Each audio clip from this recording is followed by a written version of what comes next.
Good evening, good morning, good afternoon.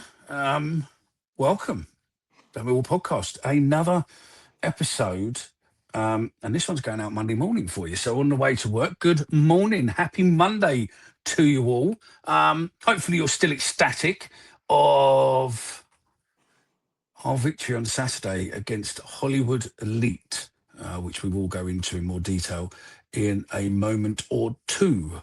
I am joined... I've got to be careful what I say here because I said you're the host for the most, a good-looking fella, and someone turned around and said he's an ugly twat on YouTube comments the other day. So it was like, well, okay, right, fine. But I am joined by the one and only, the co-founder and my partner in crime, my Guinness drinking buddy, Omar. Hello, mate. Good evening, good afternoon, good morning, as you normally say. And yeah, thanks, mate. How are you? You good? Yeah, I'm good, mate. I'm good. I'm absolutely...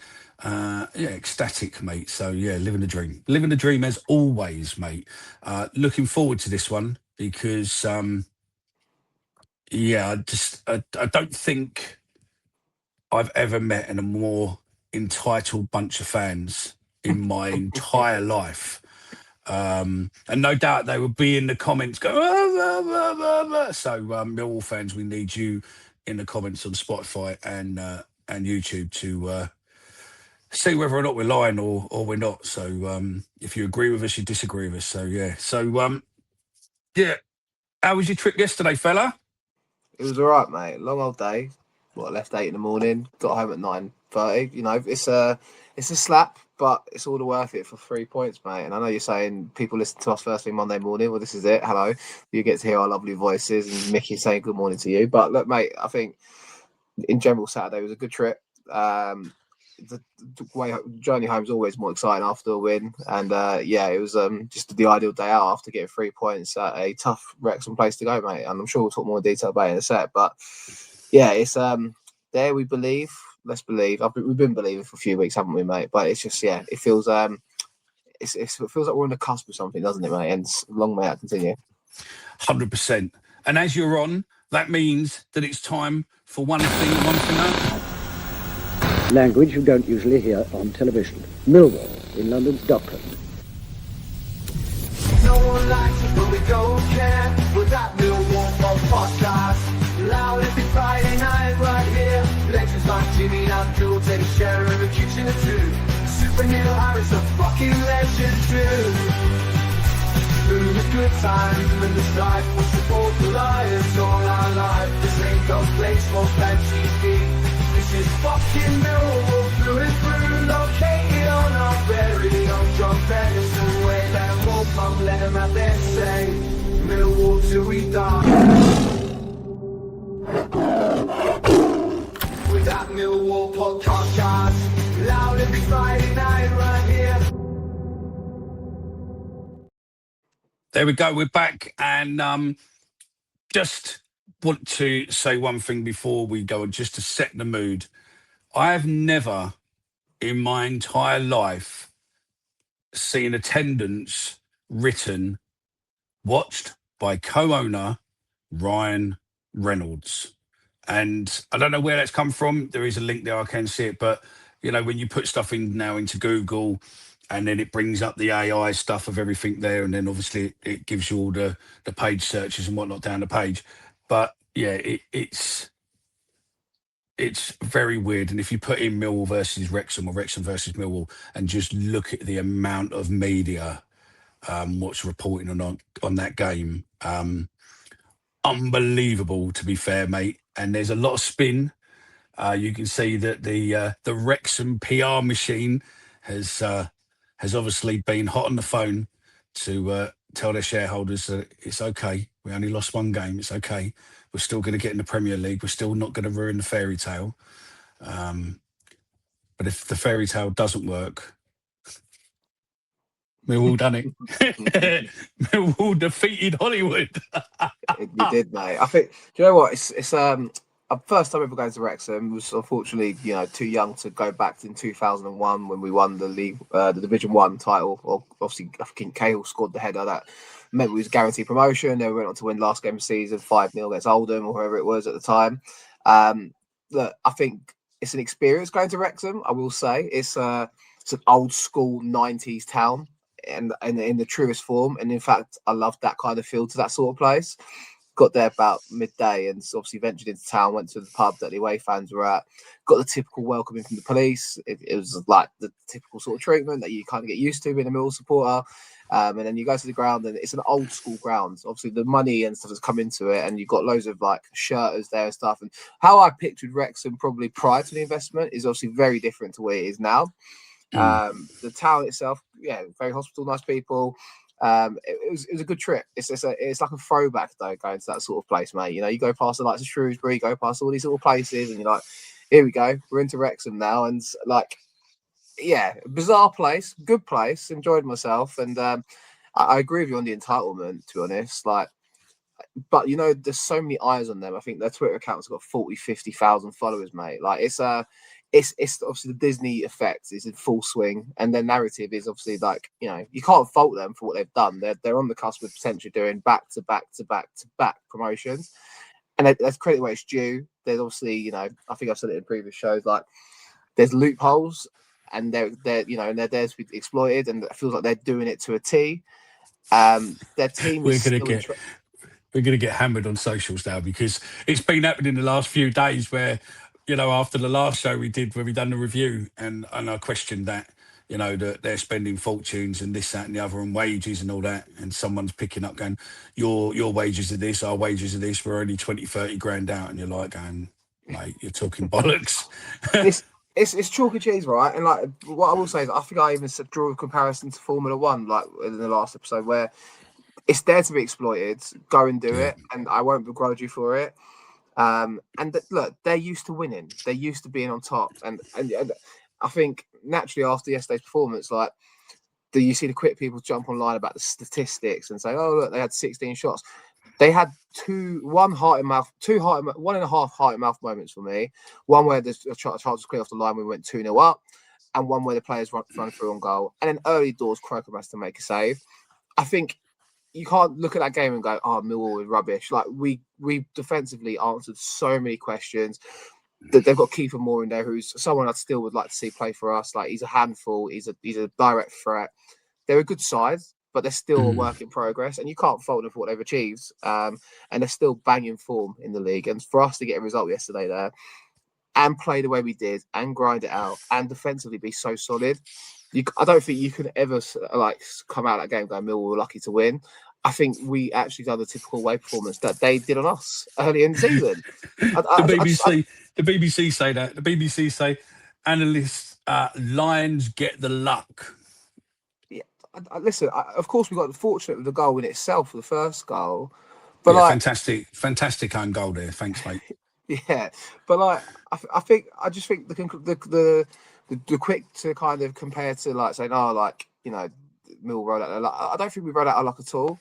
I think aside from one mistake that led to an opportunity for their play for on goal, we limited a decent side who've been really good this year, who've scored in every single home game prior to Saturday, to very minimal chances. And I think on another day, if you're against a more clinical side, they probably do score at least one, but they didn't. And we scored 2 goals, and we came away with 3 points. Thanks for it, Wrexham. Nice to see you, and we'll probably see you next season. But you know, it's you know, like, great trip, great day, and 3 points. Thank you very much. We might not, because we might go up and they might not, but hey ho, you know. Yeah, their XG was 1.53, our XG was 0.58. So, you know, realistically, they were on paper, I suppose, there to beat us. Yeah, 16 shots compared to our 7, 5 on target compared to our 1. I would probably say, like you did there, I would probably say we beat them by being Millwall. We did it, you know, the Millwall way, the way that we always ground out these games. And I wouldn't be too surprised if they probably underestimated us, thought, right, we can do this, we can do that with them. And unfortunately, I think we got to see a masterclass by Alex Neil yesterday of how to manage a game. The players listened to what he wanted them to do, and they've done that to the best of their ability and went from there. I mean, on possession side, it was very close. They had 54%, we had 45%, so not a lot in it really. but we made it count. We did. And I think, mate, the thing is, though, I was watching the game and, like, if you're going to beat a Millwall side that is resolute and defends its 6-yard box with the likes of Taylor and Cooper, who head things and kick things and bite things for breakfast, this is what they do: breakfast, lunch, and dinner. This is that's their game. So if you've got Kiefer Moore, who's obviously clearly talented at what he does, but you put him against 2 6'4", 6'5" centre halves, you're not going to beat us. The times they got most joy was when there was a mistake and then they're showing their pace through on goal, and also when they got the play out wide and then they had an opportunity in the first 5 minutes. Aside from that, I wasn't worried. Like, defensively, we stood up to everything they threw at us because all their game plan was try and get the ball in the box and play off more. But then you're playing against 2 very good centre halves that are just do that for a living. That's their game. They're not get the ball down, play out from the back and try to, do anything fancy with it. They are literally like, we defend our goal line, and that is what we do. So look, I'm not trying to bash Wrexham because I think they're a decent side and what they're doing is remarkable. But I do also think at the same time, like, there's better ways to beat a Millwall side, especially the side that we've got. And I don't think they had answers to that, to be honest. But yeah, look, we went there with a game plan. First half, not great for both sides, to be totally honest. Negley had a half chance where it was it crossed in from the wide area on the right hand side. He makes a darting run across the box and heads it over the goal. Aside from that and the one chance early doors, I don't recall much. The second half, mate, once you make it a 45-minute game and you've got players to come on that can make a difference, Coburn, Watson, obviously Bannon kind of grew into the game in the second half and a couple of opportunities to play players through. Then you bring the likes of Mazursaka on as well. Like, it shows the depth we've got and also the individual quality. I get on his back for Mizis when I'm watching him play at the minute because I think he's too greedy at times, and sometimes I think you can see he's got a chip on his shoulder. But fuck me, when he gets the ball and has that moment of quality, you just got to stand there and admire it, because obviously the build up to the first goal, the through ball to Coburn for the second goal, even though I think he meant to play it to Denor, the game plan was to try and keep it tight and then rely on our players to produce the quality, and they did, mate. So I'm buzzing, very excited, and yeah, it's good. It's a good performance, mate. No, that's it. I think you're right. So yeah, I think it was a cracking performance because I think everybody just performed how they needed to perform. I'm a little bit, maybe I was wrong. I thought I looked at the table yesterday, by the way, and I thought Hull were on 53 points, and us winning would have put us on 53 as well. But we would have just been obviously goal difference. But they got beat yesterday, didn't they? Yeah, they lost 3-2 to Bristol City, I think. Yeah, that's what I thought. So I don't know how they got. They got a point there, but yeah, I could have sworn yesterday when I looked at it yesterday morning they were on 53, but maybe I'm wrong. They got a result this week. They had a rearranged game against Watford that was called off. Remember that 25 minutes before the game started, about a month ago. So they had a rearranged game, and I think they got a point. But yeah, look, mate, I think we're sitting 5th place in the league, 6 points clear of 7th, and 6 points off top of the league. It's nosebleed territory, and you know what? It just felt like going to it reminded me of when we was in League One, I mean this in a very creditful way, by the way. I think going to an old school town where there's you can see the likes of going to Oldham, Bury, Rochdale, Scunthorpe. It's a town. It's there's no real investment in the area aside from the football ground, right?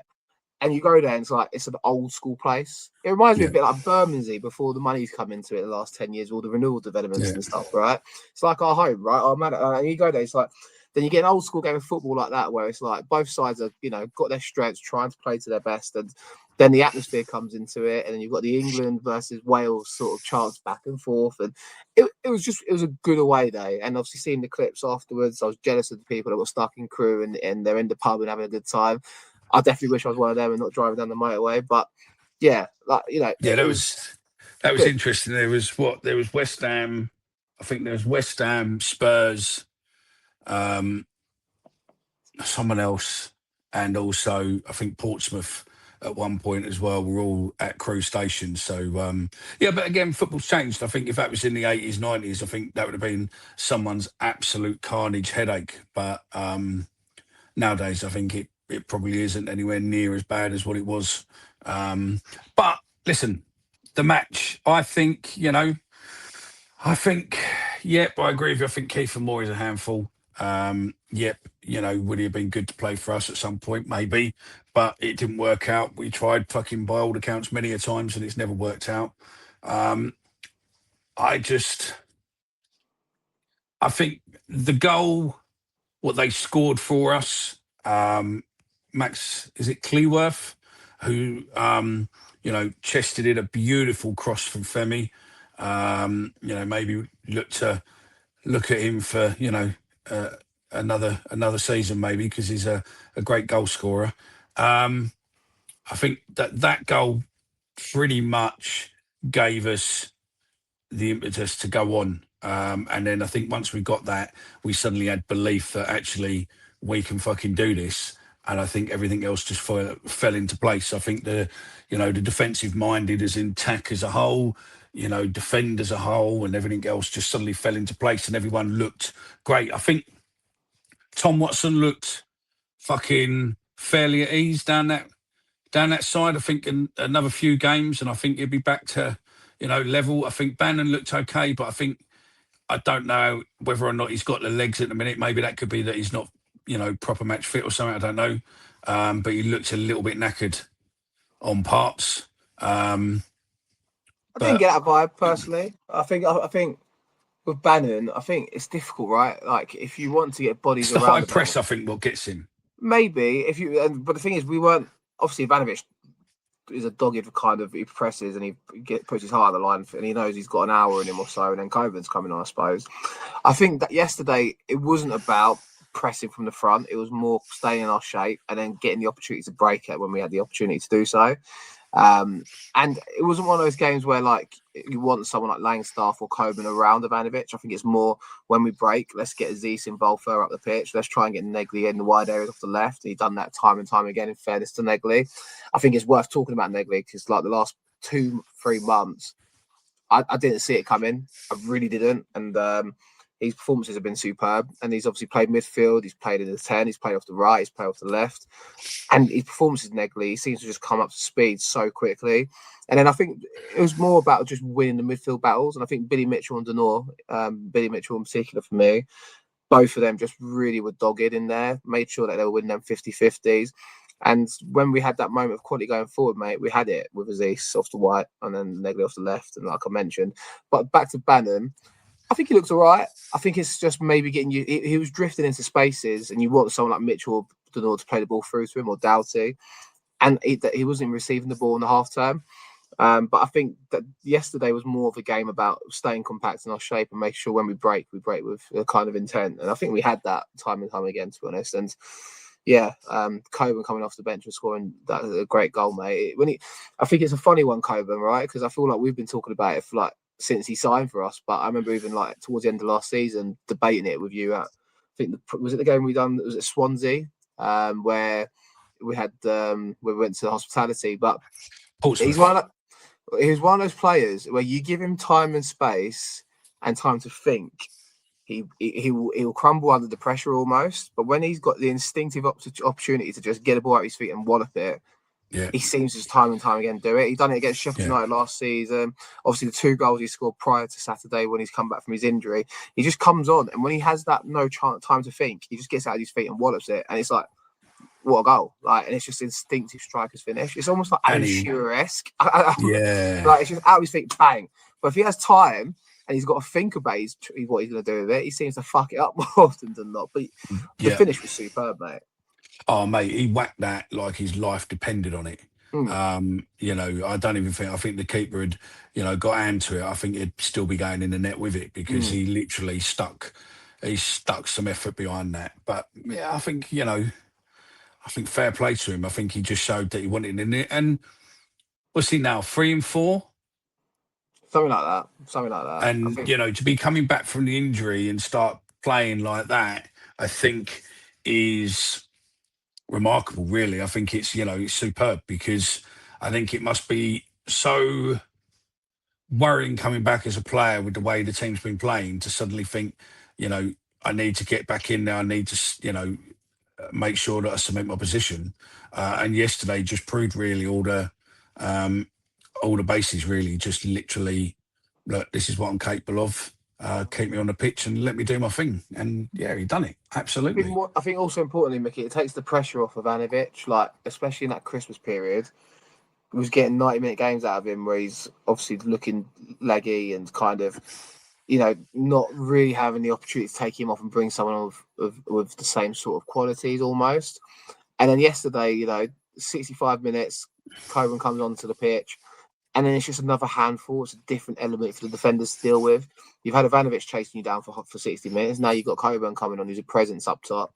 And I think also with Watson coming on, like you mentioned, he was a bit more dynamic with it, where he kind of got in and around in the wide areas. And the same when obviously we took Bannon off, and then we had players coming in that make it the kind of a difference and trying to get further forward. And I think Alex Neil's game plan was to the team, mate. And the atmosphere was good. And I think also there's a real togetherness amongst the players, the staff, and the fans at the minute. And it was quite nice because where the tunnel is at Wrexham, they have to walk towards us to come off the pitch. And if you just the scenes of kind of unity, I think people will see it on the social media clips, but even Ryan Leonard joining in with the Alex Neil, Baldy Neil, he's got no hair, we don't care. And then you've got Ryan Leonard joining on it and stuff. There's just a real unity, both sides. And I don't know. I can't remember last time I had this feeling, to be honest, watching Millwall. It's probably since we got promoted from League One, mate. It feels there's a real togetherness here. Do you know the other thing I like with Millwall is that you get no bollocks with Millwall. It's straightforward, simple songs. You got none of that, like with Arsenal or Liverpool and whatnot. I mean, there's one with Coburn at the minute, and I think there's a new song that seems to be doing a bit on social media. Is in with a Coburn one, I think. But and I can't think of it at the top of my head. We've just seen we've got a big fucking lamppost to him. It was literally. And it was actually when the Serb was going off, we've got a big fucking Serbian. And as then Coburn comes on, it then changes to we've got a big fucking lamppost. We're not creative with our chants. Sometimes I wish we were a bit. Sometimes I wish we were a bit more, but then also at the same time, I'm quite happy with saying fuck them all and hello with the Millwall. I'm quite happy with our 5 or 6 chants that we've got. I think someone said they've only got 6 chants. I'm quite happy with that. I like our 6. Yeah, and the he's got nowhere, we don't care. Alex Neil is, just a remake of Baldy Shaw and, and other ones over the years. So, I think it's good. I mean, look, I think Wrexham come out with pace and that you could see that, you thought at the minute they come out, you thought, fuck, they're up for this. They're really going to fucking go for it. But the fact that we managed to drag it out so long. I mean, what was the first goal? 59, 58 minutes. Yeah. And you just knew then that I think that's when the subs were coming. Not long after that was where, Alex Neil could then fit in and go, right, we need to score another goal. What do we need to do? Change things around. And I think it was just a masterclass because I think the players, the fans, everybody just had that, like you said, that oneness that where the fans become the 12th man. And I think that does give, one day, next time I speak to a player, I'm going to ask him this, but I do think that is what, must be unbelievable to get from a fans that you suddenly feel that energy. And it must give you when you're absolutely fucked and knackered. I mean, it's not the same, but when I run the London Marathon and you had people on the lines chanting your name and chanting you and everything else, and these are people who don't know you, it must be similar because it does give you that, fuck it, I'm going to keep going. And I wonder if that's the same with the team, and it just gives you that huge, great big push to get over the end. I suppose we've got to look at, we scored there, and then we scored in the 85th minute with Coburn strike. Unluckily, or unfortunately for Wrexham, they seem to have lost 2 players, one in the 35 and one a bit later on, one with a suspected broken toe and one with a knee injury. That's obviously going to put them out of 2 players for a while. Hopefully that doesn't affect their playoff push and the Hollywood dream. You ask me whether or not, I don't really care about Wrexham, to be honest, mate. And I don't. I think someone said on a comment on Friday on the video we put out, like our lack of knowledge of other teams. Like, I watch a bit of other teams in the Championship. You obviously watch them against your side. If you're here to see me preview and tell you how I feel about Wrexham, like, I don't overly care. Like, it's a good story. It's a fairy tale. Good luck to them. I really just care about talking about Millwall. How fucking good we were yesterday, mate. Do you know what I mean? But do you know what I found the hardest bit with that, or the funniest part of that, was we got abused, or I got abused, to be fair, let's put it honest, but hey-ho. I got abused for not knowing the name of their stadium, right? What's it called? What's it called? It's called, well, we say it's the racetrack, but it's no, not. the racecourse. It's course, right? But it's not actually called the racecourse, is it? It's called the SToK Cae Ras, or whatever. It was that Welsh for fucking the racecourse, is it? Or the race, fucking whatever. I don't give a fuck. But anyway, listen. The bit what made me laugh the most with that comment, right, was it wasn't a Wrexham fan who was moaning. It was a fucking Sheffield United fan, and you're going, what the fuck? So, you know, you're moaning at me that I don't know this, yet I fucking replied to you and went, mate, I'm not a Wrexham fan. Who fucking cares? But I know about your stadium, that you're the only stadium in the country or in the world what showed an England game, a fucking England cricket game, an England fucking rugby game, and an England fucking football game. You know, so I know that fact about Sheffield United, but we weren't talking about Sheffield United. We were talking about fucking Wrexham. And we don't really care because we got 3 points and we come home with them. So, you know, it is what it is. I do wish them well. I do kind of hope part of me thinks. Yeah, but you don't want them going up though, do you? I don't know. I'm not really, like I said, I don't overly care. Our podcast is that Millwall podcast. Exactly that. You could comment on the opposition, and I have commented on the opposition. I think they were good. They were obviously playing to their strengths, but they played a similar game to us, and we came out on top. Like, and that's ultimately what it's all about. Like, we won the game 2-0. Thanks for having us. Enjoyed it. The old Bill, on the other hand, a bit kind of heavy-handed as you'd expect. Thank you very much. Like, it's a standard away day, and we come away with the win, and we got the bragging rights. Like, you can cling onto your stats, you can cling onto everything you want.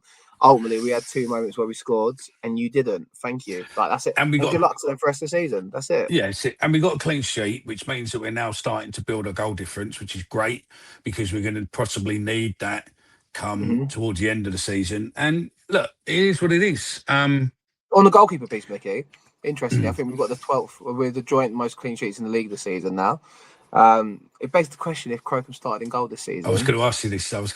Very well, question. I'll ask you instead then, mate. If Crocombe started the season in goal, would we be more points better? Could we be sitting top of the league? Like, the narrative would be very different almost, it feels like. Things happen for a reason. But what's your gut say? Like, because Bender cost us, especially against Wrexham early in the season, like, makes you wonder. Right? I honestly think that Bender probably cost us 7 to 10 goals. Yeah. I would have got that many, but you definitely cost us a good few points. And I think that, well, he cost us Coventry 4-0. Well, saying he cost us, we made 1 or 2 mistakes, but I don't think you can put the whole blame on him for that performance. But okay, I think we could be 4, 5, 6 points better off. We could be staying up, being top of the league right now. I genuinely think that we're on 53. If for instance, say 4 games we could have won or even drawn, that could potentially put us in the top 2 now. I know, but that's what it's funny how it works, right? Yeah, and now the conundrum is we've got Patterson for a 6 months loan. Do you gamble with Patterson or do you keep Max? Because Max is giving it the big one. 21 games now, you know, consecutively starting, and 12 clean sheets, the best saving. I think he's got the best saving ratio as well, isn't he? I think at the minute. I've not seen that, but what I will say is I think I'll answer the question. I said it on here, and I was driving up yesterday still saying, you've signed Patterson, who's just been promoted from the Championship last season.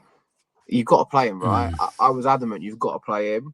But then that's probably why I'm not a football manager. Alex Neil is, right? And Alex Neil stuck with Crocombe. He made a smart save 5 minutes in, done pretty much everything he had to do. You can't knock him, right? And I guess now it is almost like you could say Patterson's been brought in to keep him honest, right? And if his form does dip off, we've got a very capable person to come in. I think it was interesting, his comments after the game, Alex Neil. I think he said something along the lines of he was consulting with Sunderland a little bit as well. And it was maybe a case of like he's not played a lot of games, and also probably going to be a sort of game where we do a lot of kicking from goal kicks. And maybe there was some concerns about throwing him straight in after not playing for 6 months. So maybe it's a case of building Patterson up a bit slower. And is the plan to bring him in eventually? I don't know. But it's a good problem to have. Maybe you throw him in against Sheffield Wednesday because they've won 1 game all season. But then again, do you really want to take Crocombe out? It's a good conundrum to have there nonetheless, mate, isn't it? And a Crocombe, you know, after the player signing, you could easily... I think Bender's head would have dropped, mate. Like, even though he might have had the shirt, I think we saw it with him. Like, the pressure got the better of him. And Crocombe, you know, he's got a fair head on his shoulders quite clearly. Seems very keen to kind of make the most of this opportunity he's got. He's got a World Cup year ahead of him. He's just going from strength to strength. And I, for one, am very happy about that. And yeah, look, like I said, I wanted Patterson to come in because you signed a guaranteed, almost feels like championship-ready goalkeeper. But Crocombe's proving that, as it is with the case with keepers, he could keep developing, getting better. Here we go. Bender, 25-26 champion stats for Millwall. Go on.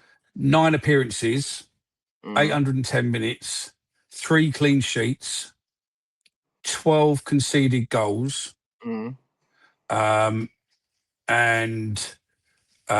his save percentage is not right because there's not loads of games. So he conceded 12 goals, yeah? Believe it or not, Max in the 25-26, 21 appearances, 8 clean sheets, 24 goals conceded. It's a lot more games to raise goals ratio. I've got save percentage here 60% for Stephen Bender. And Crocombe, of what save, yeah.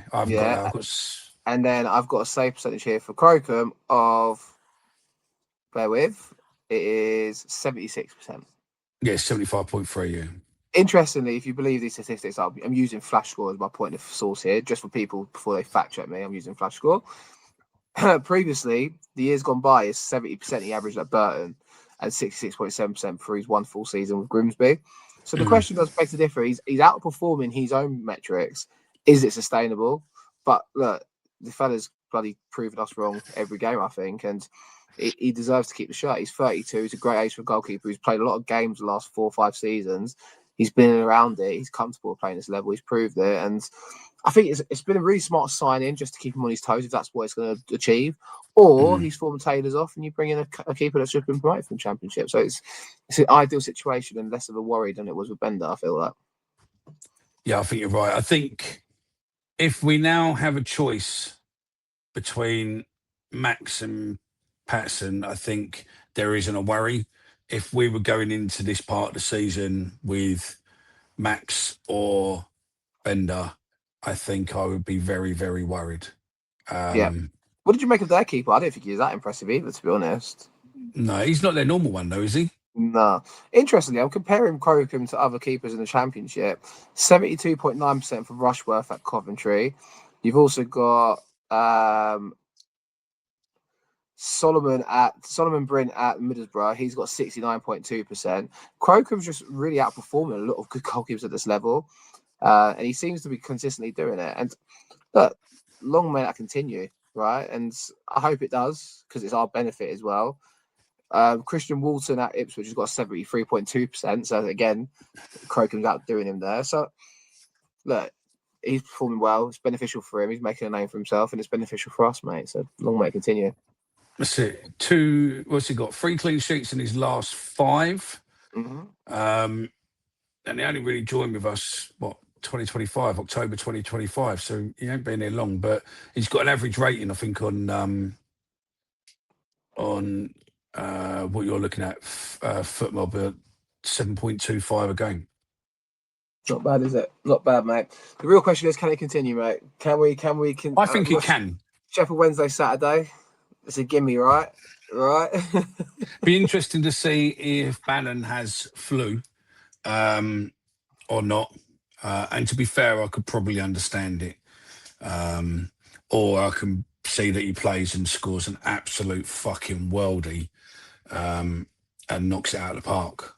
Rips the shirt off, celebrates in front of the Hills with their cop end, and just gives it some. Yeah, Rips his shirt off, and he's got a Sheffield United shirt underneath it. You know Sheffield United shirt. Yeah, no, look, I'd be interested if he plays. I think we'll probably preview Sheffield Wednesday later in the week. But you look at our fixtures, what is it? Sheffield Wednesday, Pompey, and Birmingham, isn't it? The next three, I think. It's not a bad time to kind of say, let's see if we can keep this form going. Knowing Mill the way I do, it could come to a halt quite quickly, but it feels different this year, mate. And the belief, like watching us play, and even like watching, thinking back to yesterday, on years gone by, you go 1-0 up and you try and grind out the win. But we were still in control of the game, get the second, and then it's just like, well, you're coasting towards the end of the game. And like I think even like having two successive corners by us in the 90th minute, we're still putting bodies in the box. It's not a case of we're still playing the game as we plan to play it, despite the scoreline. It's refreshing, and there's just a real sense of like the players buying into everything that Alex Neil's trying to do. We're buying into everything Alex Neil's trying to do. And also great to see a lot of the chants for John Berylson yesterday, to be honest, as well. There's a lot of John Berylson chants and Matty Sarkic as well. There's just a real unity about it at the minute, mate, and it's just exciting. And I'm refusing to get too ahead of myself, but I can't help it and think about the prospect of us being in the Premier League next year, mate, because it'd just be a dream come true. Like, you know, I've probably done about 700 Mill games in my last 20 years of my life, and the idea that I could see Mill playing the Premier League, it's just, I refuse to believe, but you can't ignore it at the minute. It's just, it's a carrot dangling in front of us. It's just, you never know, but it's there. No, that's really it. there. I saw something the other day with Joey Barton absolutely ripping into Bannon, calling him a shit cunt for you know, he said, like, you know, a team you're supposed to love and follow and all that lot, and they're basically dying on their, you know, on their feet, and you literally just fucking jump ship. I don't think the decision was necessarily his. I think they wanted him out, or the hierarchy wanted him out. So I don't necessarily think it was solely down to him. I think it was just, look, here's what it is. Unfortunately, you're going and where you're going, and that's it. Got offered the prospect of playing for a team chasing promotion as well, though. Like, I think, yes, he could have stayed loyal, but look, he stuck through the hard times, and it's obvious what the rest of the season looks like for them, and probably next season in League One.